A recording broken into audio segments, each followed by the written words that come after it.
Good evening all of you, कैसे हो? चलो फाइन, मजेत आहे सगळे. Today is one of the most important day of Diwali, Lakshmipujan. बरोबर? ओके, आज लक्ष्मीपूजनचा दिवस आहे. तर लक्ष्मी मातांना आपल्यावर प्रसन्न करण्यासाठी अगोदर आपल्याला थोडंसं सरस्वती मातेचं पूजन करावं लागेल. बरोबर? आज लक्ष्मीपूजनचा दिवस आहे. लक्ष्मी माता आपल्यावर प्रसन्न होतीलच, पण लक्ष्मी माता सोबत सोबत सरस्वती माता आपल्यावर प्रसन्न असतील तर लक्ष्मी माता हमखास प्रसन्न होते. तर चला मग थोडंसं सरस्वती मातेबद्दल आपण बघूया, सरस्वती शिकून घेऊ थोडीफार. ओके. आणि कालचं जे काही सेशन होतं त्या सेशनमध्ये मी तुम्हाला काही बरेचसे टॉपिक्स आपण डिस्कस केले होत्या. ते टॉपिक्स तुम्हाला रिकॉल करून एक शॉर्ट मध्ये, काल आपण अगोदरच्या लेक्चरमध्ये आपण काय काय डिस्कस केलं. What actually the digestion is, digestion म्हणजे काय. ओके. त्यानंतर आपण अजून काय डिस्कस केलं होतं, एलिमेंटरी कॅनलचे पार्ट डिस्कस केले होते. काय डिस्कस केलं होतं, elementary canal. Okay. After that आपण काय डिस्कस केलं होतं, आठवतंय बाकीच्यांना? तर ग्लँड्स डिस्कस केले होते आपण. ओके. आफ्टर दॅट आपण बरेचशा काही प्रोसेस डिस्कस केल्या होत्या. ओके. न्यूट्रिशन म्हणजे काय असतं. ओके, न्यूट्रिशन म्हणजे काय असतं. नंतर एलिमेंटरी कॅनलचे पार्ट्सचे नावं डिस्कस केले होते. 9 एलिमेंटरी कॅनलचे पार्ट्स होते. ओके, आठवत असतील तुम्हाला. नंतर ग्लँड्स डिस्कस केले होते आपण, वेगवेगळे ग्लँड डिस्कस केले होते, त्यांचे लोकेशन डिस्कस केल्या होत्या. अशा बऱ्याचशा काही गोष्टी डिस्कस केल्या होत्या. आणि जसं मी तुम्हाला अगोदरच्या लेक्चरमध्ये सांगितलं होतं त्याचप्रमाणे आपण आजच्या लेक्चरमध्ये डिस्कस करणार आहोत माउथ, टीथ, टंग आणि फॅरिंग्स. हे 4 टॉपिक आपण आजच्या लेक्चरमध्ये डिस्कस करणार आहोत. So all of you please pay attention. Okay. चला तर मग आपण डिस्कस करूया what actually mouth is, what actually teeth is. Okay, या सगळ्या गोष्टी आपल्याला डिस्कस करायच्या आहेत. चला हे बघा, आता first part of alimentary canal that is mouth. Okay, लक्षात घ्या. पहिला पार्ट एलिमेंटरी कॅनलचा तो म्हणजे काय, माउथ. लक्षात घ्या. तर mouth is also called as termed as oral cavity or buccal cavity. लक्षात घ्या, माउथला काय म्हटलं जातं, ओरल कॅव्हिटी और buccal cavity. Okay. In humans mouth is also called as oral cavity और बकल कॅव्हिटी. ओके. आता माउथ बद्दल डिस्कशन काही जास्त हार्ड नाहीये. Okay. It is the starting point of alimentary canal. Mouth काय बेटा, स्टार्टिंग पॉइंट आहे कशाचा, तर एलिमेंटरी कॅनलचा. Okay. Through which food get ingested in our body. Okay. और we can simply say that through which food gate enters in human body. लक्षात असू द्या. ओके. आता mouths opening is guarded by pair of fleshy lips. लक्षात घ्या, काय म्हटले, माउथची जी opening आहे त्या ओपनिंगला कोण गार्ड करते, तर pair of fleshy lips. Okay. ही काय झाली, माउथची ओपनिंग झाली. नंतर माउथच्या जे काही वॉल्स आहेत, walls are formed by cheeks. Okay, लक्षात असू द्या, cheeks. Walls are formed by cheeks. After that, roof of mouth is called as palate. Roof is formed by palate bone. By which bone? Palate bone. And the floor is formed by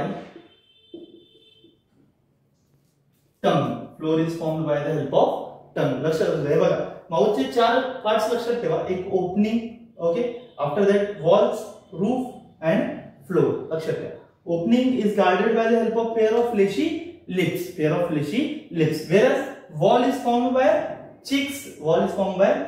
Roof is formed by palate bone. तुम्ही जीभ वर करून बघा, तुमची वर टाळू लागतो ना, तर तो टाळू म्हणजेच काय, दुसरं काय नाही तर काय, तो palate bone. After that floor is formed by the help of tongue. Okay. Salivary gate opens into the mouth. Mouth मध्ये कोणती ग्लँड ओपन होते? Salivary gland. कोणती एक ग्लँड ती म्हणजे कोणती? Salivary gland. सलायव्हरी ग्लँड कुठे ओपन होत असते लक्षात घ्या, तर माउथ मध्ये. तुमच्यापैकी कोणाच्या पुढून दुसऱ्याकडे ओपन तर नाही होत ना? ओके, अशा हातातनं लाळ वगैरे येताना कधी पाहिली आहे का? ओके, लाळ ग्रंथी कुठे ओपन होत असतात? माउथ मध्ये ओपन होत असतात, एवढं लक्षात ठेवा. आणि mouth is internally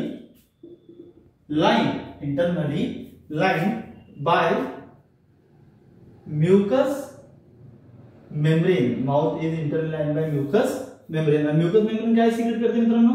secretes mucus. Okay, which helps into the lubrication of food. During the process of digestion. लक्षात घ्या. ओके, सो हा झाला तुमचा पहिला पार्ट एलिमेंटरी गॅनचा, तो म्हणजे काय? माउथ. माउथ बद्दल लक्षात ठेवायचं काय काय आहे? तर ओपनिंग लक्षात ठेवायची आहे. After that walls of mouth लक्षात ठेवायचे, फ्लोर ऑफ माउथ लक्षात ठेवायचे, रूफ ऑफ माउथ लक्षात ठेवायचे. Opening pair of fleshy lips, walls cheeks, floor tongue आणि रूफ पॅलेट. मुलांकडून इथं कन्फ्युजन होऊन जातं फ्लोर आणि रूफ मध्ये, एवढं लक्षात ठेवा. फ्लोर म्हणजे जमीन. ओके, फ्लोर म्हणजे काय आहे? जमीन. आणि रूफ म्हणजे काय? छप्पर. साध्या शब्दात. ओके, मग छप्पर काय आहे माउथ मध्ये? तर पॅलेट. आणि जमीन काय आहे?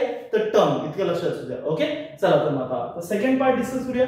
पहिले मी तुम्हाला सांगून ठेवतोय आजच्या सेशन मध्ये आपण काय काय डिस्कस करणार आहोत. तर first mouth, second teeth, third tongue आणि फोर्थ फॅरिंग्स. हे 4 पार्ट आपण आजच्या सेशन मध्ये डिस्कस करणार आहोत. एकदम सिंपल आहे बेटा, जास्त हार्ड नाहीये, बट सीईटीच्या दृष्टिकोनाने थोडी इम्पॉर्टंट आहेत. मोस्ट इम्पॉर्टंट तुम्हाला सीईटीच्या दृष्टिकोनाने इकडे टीथ आणि फॅरिंग्स हे 2 टॉपिक तुम्हाला जास्त प्रमाणात कव्हर करायचे आणि त्यांच्यावर चांगलं लक्ष तुम्हाला द्यायचं आहे. तर आपण फर्स्ट टॉपिक झाला तो म्हणजे माउथ. चला मग सेकंड टॉपिक कव्हर करूया. काय सेकंड टॉपिक? टीथ. लक्षात घ्या. Okay, basically in an adult human being there are 16 pairs of teeth. That is 32 teeth. In an adult human being 32 teeth are present. लक्षात ठेवा. किती दात आहेत आपल्या अडल्ट ह्युमन बिंग मध्ये? तर 32. आता ही काय सांगायची गोष्ट नाहीये, परंतु तरी पण लक्षात असू द्या, काही विद्यार्थी चुकी करत असतात. Okay, so adult human being consist of 32 teeth और 16 पेअर ऑफ टीथ. लक्षात ठेवा, जर क्वेश्चन पेअरच्या फॉर्म मध्ये असेल तर 16 पेअर ऑफ टीथ आणि जर इंडिव्हिज्युअल फॉर्म मध्ये असेल तर 32 टीथ. ओके, आफ्टर दॅट आता एक गोष्ट लक्षात ठेवा, तर arrangement of teeth is called as dentition. Arrangement of teeth is called as dentition. लक्षात ठेवा, arrangement of teeth in oral cavity or buccal cavity is called as dentition. आता dentition आपल्या ह्यूमन्स मध्ये डेंटिशन मध्ये 3 कॅरेक्टर्स आहेत. किती characters आहेत? 3. आता 3 कॅरेक्टर्स कोणते? तर पहिला कॅरेक्टर आहे थिकोडोंट, दुसरं कॅरेक्टर आहे डायफायोडोंट आणि तिसरं कॅरेक्टर आहे हेट्रोडोंट. तिसरं कॅरेक्टर कोणतं आहे? Heterodont. Okay, dentition of humans shows basically 3 characters. Okay, आता ते 3 कॅरेक्टर कोणते? तर पहिला कोणता बोललो मी तुम्हाला? थिकोडोंट. कोणता बेटा? थिकोडोंट. दुसरा कोणता बोललो मी तुम्हाला? डायफायोडोंट. आणि तिसरा कोणता बोललो मी तुम्हाला? हेट्रोडोंट. लक्षात ठेवा, आता ह्युमनच्या टीथला थिकोडोंट का म्हटलं गेलं? ह्युमनच्या टीथला डायफायोडोंट का म्हटलं गेलं? ह्युमनच्या टीथला हेट्रोडोंट का म्हटलं गेलं? याच्या मागचे रिझन्स आपण समजून घेऊया. बघा, आता थिकोडोंट का म्हटले? Each tooth is fixed in a separate socket present in जॉ. प्रत्येक एका दाताकरता एक वेगळा सॉकेट आहे. कोणाच्या तुमच्यापैकी कोणाच्या एकाच ठिकाणी 4-5 दात बाहेर निघालेत का? नाही ना? एका दाताकरता एक सेपरेट सॉकेट प्रेझेंट असतो. म्हणून ह्युमनच्या डेंटिशनला काय म्हटलं जातं? थिकोडोंट. लक्षात ठेवा. आफ्टर दॅट डायफायोडोंट का म्हटलंय? Each and every human acquire each and every human acquire 2 set of teeth. किती सेट आहेत बेटा? 2 सेट. किती सेट येतात दातांचे आपल्याला आपल्या पूर्ण आयुष्यात? तर 2 सेट येतात. तर 2 सेट येतात म्हणून काय म्हटलंय? डायफायोडोंट. डाय म्हणजेच काय? 2. डाय म्हणजेच काय? 2. आता इथं आपल्याला एक ट्रिक लक्षात ठेवायची असते की 2 सेट म्हणून डायफायोडोंट. एवढं लक्षात ठेवा. तर 2 set of teeth, that is first set कोणता असतो? तुमच्यापैकी कोणाचा बाकी आहे का? Milk teeth. दुधाचे दात कोणाचे पडलेत का अजून? बाकी आहेत? कोणाचे असतील बाकीच्यांचे? Okay, milk teeth. आणि दुसरे परमनंट टीथ. एक वेळा गेले की परत येणार नाही, म्हणजे झापडी उघडीची उघडी. एवढं लक्षात ठेवा. ते दुधाचे दात तरी परत येऊन जातात, पण परमनंट टीथ एक वेळा गेले की परत येत नसतात. सो ह्युमन्सला 2 सेट दातांचे ह्युमन्स मध्ये डेव्हलप होत असतात. एक आहे मिल्क टीथ आणि दुसरा आहे परमनंट टीथ. ओके, लक्षात असू द्या. आफ्टर दॅट ह्युमनच्या डेंटिशनला हेट्रोडोंट का म्हटलं? हे अतिशय मजेशीर आहे थोडंसं. ओके, लक्षात घ्या. बघा, मी हेट्रोडोंट थोडंसं इथं ऍडजस्ट होणार नाहीये, आपण इकडे त्याला लिहून घेऊ. बघा, हेट्रोडोंट का म्हटलं? आता हेट्रो मीन्स काय? डिफरंट. हेट्रो मीन्स काय? Different teeths. Different teeths. वेगवेगळ्या प्रकारचे दात असतात आपले. वेगवेगळ्या प्रकारचे दात असतात. तुम्ही दातांना दात आहेत, आता त्यात काय वेगवेगळ्या प्रकारचे असतात. बघा, humans shows presence of 4 different type of teeth. किती प्रकारचे दात आहेत ह्युमन्स मध्ये? 4 प्रकारचे दात आहेत. इन्सायझर्स, कॅनिन, प्रीमोलार, मोलार. लक्षात ठेवा. किती प्रकारचे दात आहेत? 4. हेट्रोडोंट का म्हटलंय? As humans shows 4 types of teeth. किती प्रकारचे दात? तर 4 प्रकारचे दात शो करतो. म्हणून ह्युमनच्या डेंटिशनला काय म्हटलं बेटा? हेट्रोडोंट. आता ते 4 प्रकारचे दात कोणकोणते? तर लक्षात घ्या. इन्सायझर्स. पहिला प्रकार कोणता आहे? इन्सायझर्स. ओके, दुसरा प्रकार कोणता आहे? कॅनाइन. दुसरा प्रकार कोणता आहे? कॅनाइन. तिसरा प्रकार कोणता आहे बेटा? प्रीमोलार. आणि चौथा प्रकार आहे मोलार. चौथा प्रकार कोणता आहे? मोलार. आता यांची संख्या लक्षात ठेवायची. त्या संख्येच्या बेसिसवरती आपला एक फॉर्म्युला असतो. प्रत्येक लिव्हिंग ऑर्गॅनिझमचा एक डेंटल फॉर्म्युला असतो, म्हणजे दातांचा एक फॉर्म्युला असतो. आता दातांचा पण काहीतरी फॉर्म्युला आहे. बायोलॉजीमध्ये हा एकूणचा एक फॉर्म्युला आहे. थोडासा लक्षात ठेवा. 2 1 2 3. काय लक्षात ठेवा? 2 1 2 3. ओके, आता 2 काय आहेत? Incisors. Okay, in each half jaw there are 2 incisors. How many incisors? 2 incisors, 1 canine, 2 premolar and 3 molar. 3 molar. बघा, कॅल्क्युलेट करा.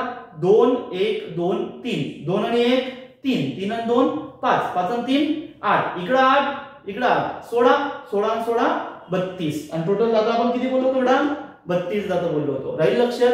मग किती प्रकारचे दात आहेत ह्युमन्स मध्ये? तर 4 प्रकारचे दात आहे. म्हणून ह्युमनच्या डेंटिशनला काय म्हटलं गेलंय?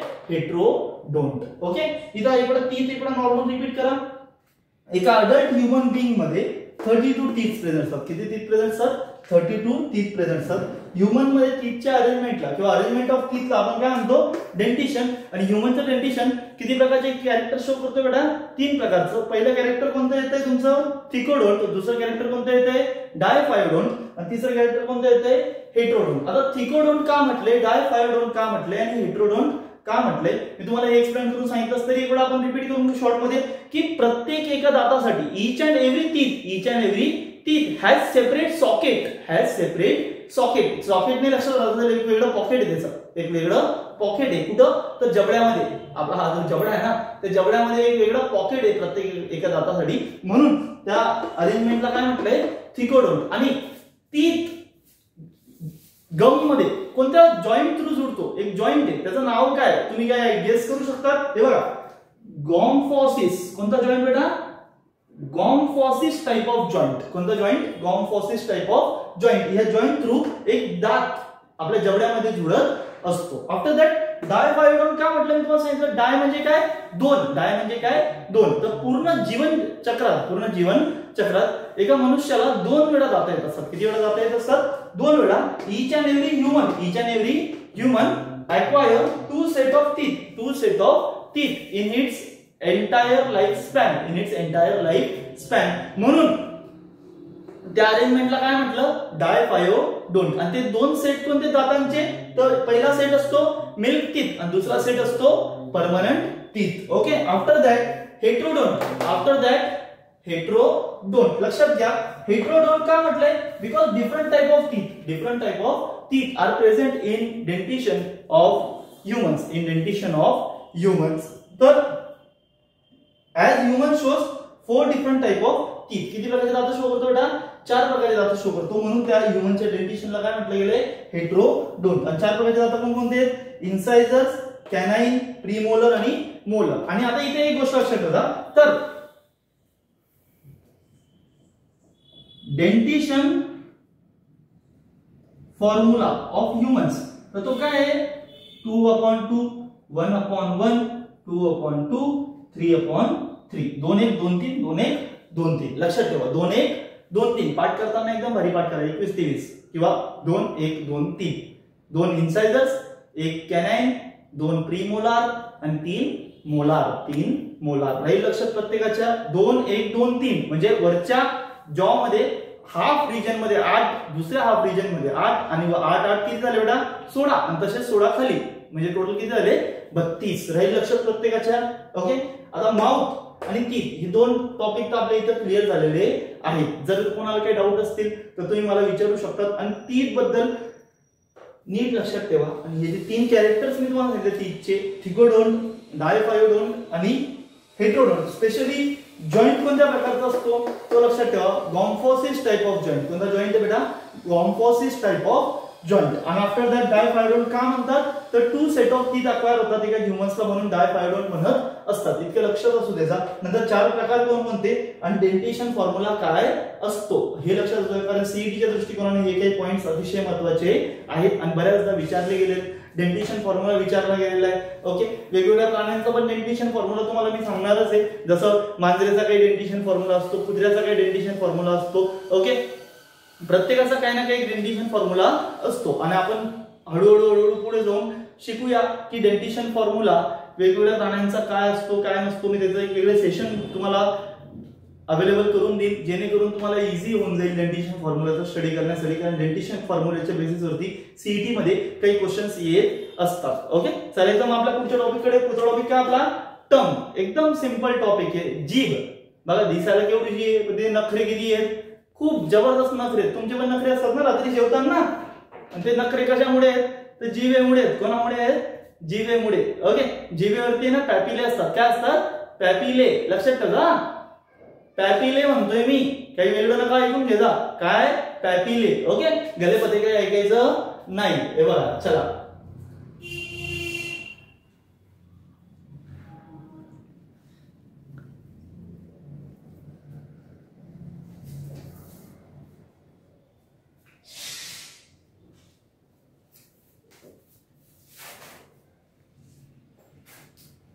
चल, तुम्ही सगळ्यांनी समोसा खाल्लाय का, समोसा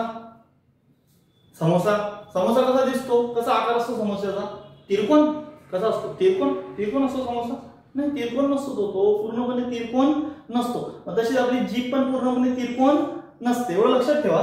बघा, हा शब्द लक्षात ठेवा, तिरकोन. ओके. जीभ ही रफली ट्रँग्युलर इन शेप असते. काय असते, रफली triangular in shape. First of all लक्षात घ्या, tongue is a fleshy muscular organ. Tongue काय आहे, फ्लेशी मस्क्युलर ऑर्गन. ओके. नंतर इट इज रफली ट्रायंग्युलर इन शेप. पूर्णपणे ट्रायंग्युलर आहे का, नाही. तर रफली ट्रायंग्युलर. कम्प्लिटली ट्रायंग्युलर म्हटलंय का बेटा, नाही. तर इथं मुलं चुकतात. मुलांना सीईटी मध्ये क्वेश्चन येतो की identify which of the following is the correct shape of the tongue. Identify which of the following is the correct shape of tongue. पहिला ऑप्शन असतं ट्रायंग्युलर, दुसरं ऑप्शन असतं कम्प्लिटली ट्रायंग्युलर, तिसरा ऑप्शन असतं इनकम्प्लिटली triangular आणि चौथा ऑप्शन असतं none of the above. मग आन्सर काय असेल तर मुलं ट्रायंग्युलर किंवा कम्प्लिटली ट्रायंग्युलर कडे जातात, पण तिचा आन्सर काय इनकम्प्लिटली ट्रायंग्युलर. काय इनकम्प्लिटली, रफली म्हणजेच काय साध्या शब्दात काय म्हणू शकतो तुम्ही incompletely triangular in shape. After that tongue shows numerous papillae over its surface. ओके, खूप सारे प्रोजेक्शन्स प्रेझेंट असतात टंगच्या सरफेस वरती आणि त्या प्रोजेक्शन्सला आपण काय म्हणतो papillae. Okay, some papillae shows presence of sensory receptor in them which help to detect the taste of food items, म्हणजे कोणतं आंबट आहे, कोणतं तिखट आहे, कोणतं गोड आहे. ओके, या सगळ्या गोष्टी आपण इझिली आयडेंटिफाय करू शकतो. तर कोणाच्या मदतीने तर सेन्सरी रिसेप्टर्स. आणि सेन्सरी रिसेप्टर कुठे प्रेझेंट असतात तर काही पॅपिलेज मध्ये सेन्सरी रिसेप्टर प्रेझेंट असतात. आणि एक मोस्ट इम्पॉर्टंट तर टंग काय फॉर्म करतो, इट फॉर्म्स और आपण सिंपली म्हणू शकतो it is present along the floor of buccal cavity. टंग कुठे प्रेझेंट असतो, along the floor of buccal cavity. टंग बद्दल इतकंच आहे बेटा, जास्त नाहीये. टंग एकदम सिंपल पार्ट आहे. ओके, पण छोटासा आहे पण खूप डेंजरस काम करतो तो. ओके, एवढं इझी नाहीये. आपल्याला दैनंदिन जीवनामध्ये कळतच असेल की टंग किती मोठा रोल प्ले करत असतो. रोज संध्याकाळी मार खाण्यासाठी सुद्धा टंग रिस्पॉन्सिबल आहे. ओके, म्हणून जीभ थोडी कमी चालवायची. ओके, आणि जिभेचा वापर थोडा कमीच करायचा, जास्त करायचा नाही. जिथे गरज आहे तिथे करा, जिथे गरज आहे तिथे करा, बऱ्याच ठिकाणी जिभेचा वापर करायचा नसतो. ओके, नाही त्या ठिकाणी वापर करायचा नाही. तर काय म्हटलं टंग, काय म्हटलं बेटा फ्लेशी मस्क्युलर ऑर्गन. टंग काय म्हटलंय, tongue is a type of fleshy muscular organ. Okay, it is रफली ट्रायंग्युलर इन शेप. टंगचा शेप काय सांगितलाय, रफली triangular in shape. After that tongue is present along the floor of buccal cavity. Tongue कुठे present आहे, along the floor of buccal cavity. Okay, after that tongue shows presence of numerous papillae over its surface. लक्षात ठेवा, numerous papillae म्हणजे खूप साऱ्या संख्येवर projections present आहे. Numerous projections म्हणू शकतो आपण. काय, न्यूमरस प्रोजेक्शन. आणि त्या प्रोजेक्शनला काय म्हणतो आपण, पॅपिले. काय म्हणतो, papillae. Numerous projection called as papillae over its surface. आणि काही पॅपिलेज मध्ये काय प्रेझेंट आहे, सेन्सरी रिसेप्टर प्रेझेंट आहे. ते सेन्सरी रिसेप्टर आपल्याला काय डिटेक्ट करण्यासाठी मदत करतात, तर टेस्ट डिटेक्ट करण्यासाठी मदत करत असतात. इतकं लक्षात घ्या विद्यार्थी मित्रांनो. ओके, काही अडचण येत असेल तर तुम्ही नक्की सांगत चला. ओके, मी तुमच्या अडचणी नक्की सॉल्व्ह करेल. कमेंट सेक्शन मध्ये तुम्ही मला नक्की इन्फॉर्म करा की सर हा टॉपिक प्रॉब्लेम देतोय, तो टॉपिक प्रॉब्लेम देतोय. काही गोष्टी असतील त्या नक्की शेअर करा. ओके, तुम्ही शेअर केलं तर मला पण कळेल की तुम्हाला काय अडचणी आहे, काय अडचणी नाहीयेत. ओके, अदरवाइज मला काहीच कळणार नाहीये. आणि it is one of the most important chapter of 11th biology regarding to your MST CET and also regarding to your NEET. Okay, so याच्यावर प्रॉपर फोकस करा, बिकॉज मिनिमम 4 to 5 मार्क्सला stand करतो हा चॅप्टर 11th बायोलॉजीचा नीट CET मध्ये. कुठं, CET मध्ये. After that नीट मध्ये 3 ते 4 क्वेश्चन असतात. म्हणजे एक क्वेश्चन किती मार्क्सला बेटा, 4 मार्क्सला. अप्रॉक्सिमेटली 3 ते 4 क्वेश्चन जर बघितले तर 16 मार्क्सला हा चॅप्टर स्टँड करत असतो नीट मध्ये. सो लक्ष असू द्या या चॅप्टरकडे, खूप इम्पॉर्टंट चॅप्टर आहे. ओके, बघा आता जसं मी तुम्हाला सांगितलं, आपण फर्स्ट पार्ट डिस्कस केला तो म्हणजे माउथ, सेकंड पार्ट डिस्कस केला तो म्हणजे टंग, सॉरी टीथ, आणि थर्ड पार्ट टंग. आता last but not least. Okay, त्याच्या पुढे बरेचसे पार्ट्स आहेत. आपण काल डिस्कस केलं, किती पार्ट्स आहेत बेटा, टोटल 9 पार्ट्स आहेत. किती, 9. There are 9 different parts of alimentary canal. Okay, which are they, mouth, tongue, teeth, pharynx, oesophagus, stomach, small intestine, large intestine and anus. Okay, असे बरेचसे पार्ट्स आहेत. आजच्या लेक्चर मध्ये आपण फॅरिंग्स पर्यंत डिस्कस करूया. उद्याच्या लेक्चर मध्ये आपण पुढचे पार्ट्स अजून डिस्कस करूया हळूहळू. तुम्हाला काही अडचण असतील तर नक्की मला शेअर करत चला. आणि जितके व्ह्यूअर्स व्हिडिओ बघतात तितके सगळ्यांनी लाईक करण्याचा प्लीज थोडंसं कष्ट घेत चला. तेवढं लाईक करायला काही जास्त वेळ लागत नाही. आणि कमेंट सुद्धा करत चला, तुम्हाला व्हिडिओ कशी वाटली, काय वाटली, या सगळ्या गोष्टी मला इन्फॉर्म करा, जेणेकरून मला पण काही इम्प्रूव्ह करता येईल. तुम्हाला काही अडचण असेल तर ती अडचण पण सांगा. व्हिडिओच्या क्वालिटीमध्ये काही प्रॉब्लेम असेल किंवा व्हॉइस मध्ये काही प्रॉब्लेम असेल किंवा एक्सप्लेनेशनशी रिलेटेड काही प्रॉब्लेम असेल किंवा कशाशी रिलेटेड काही प्रॉब्लेम असेल, प्रेझेंटेशनशी रिलेटेड काही प्रॉब्लेम असेल, काही असेल बघा, तुम्ही सांगाल, मला कळेल तर मी ते इम्प्रूव्ह करू शकतो. तुम्ही म्हणाल की सर स्वतः करून घेतील, आपण बोलायचं कसं काय, आपण सांगायचं कसं काय, तर या गोष्टी मनात ठेवायच्या नसतात. सो काही असेल काही नसेल तर ते तुम्ही नक्की इन्फॉर्म करू शकता. चला मग आपल्या आजच्या सेशनचा last topic and the most important topic तो म्हणजे कोणता, फॅरिंग्स. ओके, लक्षात ठेवा. कोणता बेटा, फॅरिंग्स.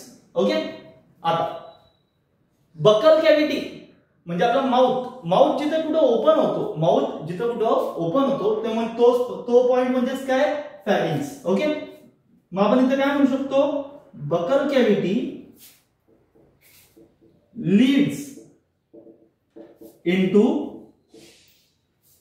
फॅरिंग्स. बकल कॅव्हिटी कुठे ओपन होते, फॅरिंग्स मध्ये ओपन होत असते. आणि फॅरिंग्सला एक अल्टरनेटिव्ह नेम सुद्धा आहे. Pharynx is a common passage. Pharynx is a common passage for food and air. Pharynx ला काय म्हटलं गेलं बेटा, common passage for food and air, म्हणजे हवा पण तिथनं पास होते आणि अन्न पण तिथनं पास होत असतं. ओके, मग आता असं का म्हटलंय, तर फॅरिंक्सचे दोन रिजन पडले, एक अप्पर रिजन आणि एक लोअर रिजन. आता अप्पर रिजनला काय नाव दिलं गेलं बेटा, लक्षात आहे का कोणाच्या, काही आयडिया कोणाला?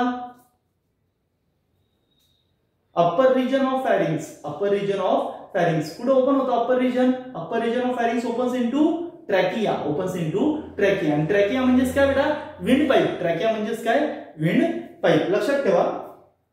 बघा, pharynx is divided into two regions. किती रिजन्स मध्ये डिवाइड झाले फॅरिंग्स, दोन रिजन मध्ये. आता ते दोन रिजन कोणते बेटा, upper and lower. Upper region opens into the trachea. Upper region opens into the trachea, whereas lower region is called as oropharynx, which opens into esophagus, through gullet. लक्षात ठेवा. Okay, इसोफेगसच्या ओपनिंगला काय म्हटलं जातं, गुलेट. लक्षात असू द्या प्रत्येकाने. तर अप्पर रिजन कुठे ओपन होतोय बेटा, ट्रॅकिया. आणि ट्रॅकिया म्हणजेच काय, साध्या शब्दात तर विंड पाईप. ओके, बरेचसे विद्यार्थी असं असतात वाइंड पाईप. ओके, तो वाइंडिंग वाला पाईप नाही बेटा. ओके, तर काय तो विंड पाईप आहे. काय तो विंड पाईप. ओके, नाही तर मग चाल द्या तुम्ही वाइंड पाईप, हा असं करायचं नाही. आफ्टर दॅट आता इथे एक गोष्ट लक्षात ठेवा. तर आता ट्रॅकियाचं काम काय, तो हवा घेऊन जाणार आहे कुठे, आपल्या फुफ्फुसांकडे. पुढं आपल्या फुफ्फुसांकडे. ट्रॅकिया पुढे जाऊन ब्रॉन्कायला जोडतो, ब्रॉन्काय पुढे जाऊन ब्रॉन्क्युल्स पुढे जाऊन लंग्स मध्ये अल्व्हेओलाय प्रेझेंट असतात, तिथे गॅसेसचं एक्सचेंज होत असतं. तो आपला रेस्पिरेटरी सिस्टमचा पार्ट आहे. परंतु आता ट्रॅकियामध्ये चुकूनही अन्नाचा एक दाणा जाऊ नये म्हणून ती ट्रॅकियाची जी ओपनिंग आहे, त्या ट्रॅकियाच्या ओपनिंगला काय म्हटलं जातं आणि त्या ओपनिंगला कोणाद्वारा कव्हर केलं जातं, तर या छोट्या गोष्टींवर क्वेश्चन विचारल्या जात असतात. सो लक्षात असू द्या. तर opening of trachea is called as, काय म्हटलं जातं बेटा, ग्लॉटिस. काय म्हटलं जातं, ग्लॉटिस. ओके, ट्रॅकियाच्या ओपनिंगला काय म्हटलं जातं, ग्लॉटिस. आणि इसोफेगसच्या ओपनिंगला काय म्हटलं गेलं बेटा, गुलेट. काय, गुलेट. ओके, लक्षात ठेवा. After that glottis is covered by a cartilaginous flap called as epiglottis. ग्लॉटिसवर एक झापडी असते, ओके, ते झापडीला आपण काय म्हणतो, फ्लॅप, बघा फ्लॅप, आणि त्यालाच काय नाव दिलंय, इपिग्लॉटिस. आणि इपिग्लॉटिसचं एकच काम आहे, ते म्हणजे काय, it prevents the entry of food into the trachea. Okay, epiglottis काय करतो, प्रिव्हेंट करतो, प्रिव्हेंट ऑर स्टॉप, काय स्टॉप करतो, द एंट्री ऑफ अन्न इनटू द श्वास नलिका, इनटू द श्वास नलिका म्हणजेच काय, ट्रॅकिया. लक्षात असू द्या प्रत्येकाने, प्रिव्हेंट और stop the entry of food into the trachea, into the trachea, जेणेकरून ट्रॅकिया मध्ये फूड एंटर करायला नको, इतकं लक्षात असू द्या प्रत्येकाने. ओके, एक वेळा रिपीट करा थोडंसं. फॅरिंग्सला काय म्हटलं, फॅरिंग्स आपण काय म्हणू शकतो की बकल कॅव्हिटी कुठे ओपन होते, तर फॅरिंग्स मध्ये ओपन होत असते. फॅरिंग्सला अल्टरनेटिव्हली नाव काय दिले बेटा, common passage for food and air, कारण फॅरिंग्स मधून फूड पण पास होतं आणि एअर पण पास होत असते, म्हणून फॅरिंग्सला काय म्हटलं गेलंय, common passage for food and air. After that फॅरिंग्सला किती रिजन मध्ये डिवाइड केलंय, 2 रिजन मध्ये, अप्पर रिजन आणि लोअर रिजन. फॅरिंग्सचा जो अप्पर रिजन आहे तो कुठे ओपन होतो बेटा, ट्रॅकिया मध्ये. ट्रॅकियाचं दुसरं नाव काय आहे, विंड पाईप, ट्रॅकियाचं दुसरं नाव काय, विंड पाईप. आणि लोअर रिजनला काय म्हटलं गेलंय, ओरोफॅरिंग्स, जो कुठे ओपन होतो बेटा, इसोफेगस मध्ये. आणि कोणा थ्रू, गुलेट थ्रू, म्हणजे गुलेट ही काय, इसोफेगसची ओपनिंग आहे, गुलेट ही काय, इसोफेगसची ओपनिंग आहे. नंतर ट्रॅकियाच्या ओपनिंगला काय म्हटलं जातं बेटा, ग्लॉटिस. आणि ग्लॉटिस वर एक झापडी आहे, ओके, कार्टिलॅजिनस फ्लॅप आहे, जी फ्लॅप काय करते, अन्नाच्या दाण्याला ट्रॅकियामध्ये एंटर होऊ देत नाही. त्या फ्लॅपला आपण काय म्हणतो, इपिग्लॉटिस, काय म्हणतो, इपिग्लॉटिस. इपिग्लॉटिसचं फंक्शन लक्षात असू द्या, प्रिव्हेंट और stop the entry of food